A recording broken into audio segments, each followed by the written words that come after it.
भाग एक, गांव का डर।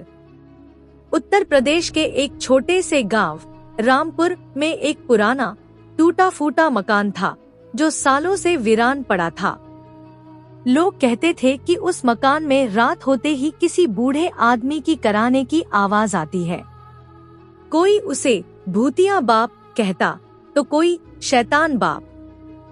बच्चों को सख्त हिदायत थी कि शाम ढलते ही उस मकान के पास न जाए। गांव में अफवाह फैली थी कि करीब 20 साल पहले वहां एक बूढ़ा बाप अपने 3 बेटों के साथ रहता था।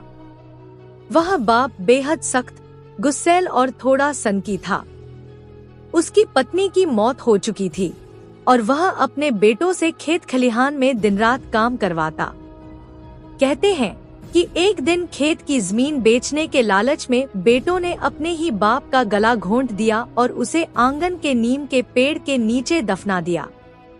बस उसके बाद से वह बाप चैन से नहीं सोया। भाग 2, शहर से आया लड़का। शिवम 24 साल का एक लड़का गांव में अपने मामा के घर आया हुआ था। शहर का पढ़ा लिखा निडर लड़का था। गांव के लोग जब भूतिया बाप की कहानी सुनाने लगे तो शिवम हंसने लगा। अरे भूत प्रेत कुछ नहीं होते, ये सब दिमाग की बातें हैं। गांव के बुजुर्ग बोले, बेटा रात में उस घर के पास मत जाना। वहां जिसने भी कदम रखा वो जिंदा लौटकर नहीं आया। लेकिन शिवम की आदत थी कि जहां मना करो वहीं जाने का मन करे। भाग 3, पहली रात का सामना। एक रात 11 बजे हल्की हवा और काली अंधेरी रात में शिवम टॉर्च लेकर उस पुराने मकान की तरफ निकल पड़ा। जैसे ही उसने टूटा हुआ दरवाजा खोला, एक सड़ीगली बदबू उसकी नाक में भर गई।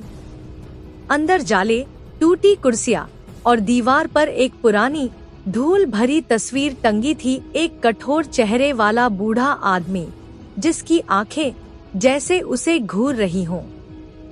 अचानक पीछे से दरवाजा धड़ाम से बंद हो गया। शिवम ने सोचा हवा होगी, लेकिन तभी कमरे में धीमे धीमे कदमों की आवाज गूंजने लगी। कौन है? शिवम ने आवाज लगाई। अंधेरे में एक परछाई उभरी, एक लंबा झुका हुआ बूढ़ा, फटी धोती और लाल आंखें। उसके हाथ में लोहे की एक पुरानी दरांती थी। बूढ़ा फुसफुसाया, बेटा काम पर लग जा, खेत जोतना है। शिवम का दिल जोर से धड़कने लगा। कौन हो तुम? बूढ़ा धीरे धीरे पास आता गया। मैं तेरा बाप, भूखा हूँ, काम कर। भाग 4, कैद। शिवम दरवाजा खोलने भागा, लेकिन दरवाजा जैसे पत्थर का हो गया था। बूढ़ा अब एकदम पास था और उसकी सांसों से सड़े खून की गंध आ रही थी।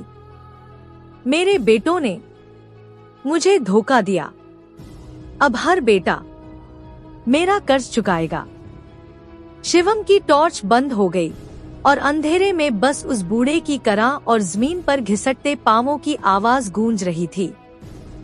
अचानक शिवम को लगा जैसे किसी ने उसके कंधे पर बर्फ जैसे ठंडे हाथ रख दिए हों।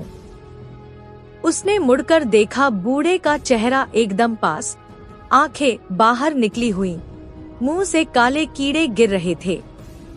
आज से तू मेरा बेटा है और मेरे साथ हमेशा रहेगा।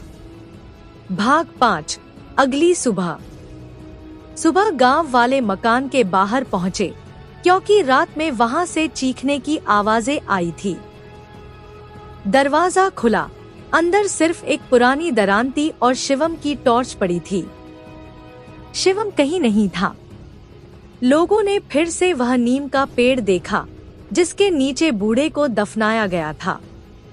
पेड़ की जड़ों के पास ताजी मिट्टी खोदी हुई थी और वहां शिवम का मोबाइल आधा मिट्टी में दबा मिला। गांव के बुजुर्गों ने कहा, भूतिया बाप ने एक और बेटा पा लिया।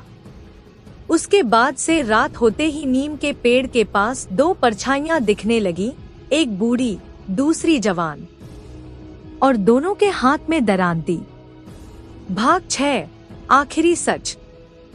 कई साल बाद एक तांत्रिक ने उस मकान में पूजा करने की कोशिश की। उसने बताया, ये बाप का श्राप है। जिसने उसे मारा, उसके खून का बदला लेने तक उसकी आत्मा हर पीढ़ी के एक बेटे को अपने साथ ले जाएगी। आज भी रामपुर में कोई लड़का अगर रात को नीम के पेड़ के पास जाए तो अगले दिन गायब हो जाता है और पेड़ की जड़ों के नीचे एक नई परछाई दबा दी जाती है।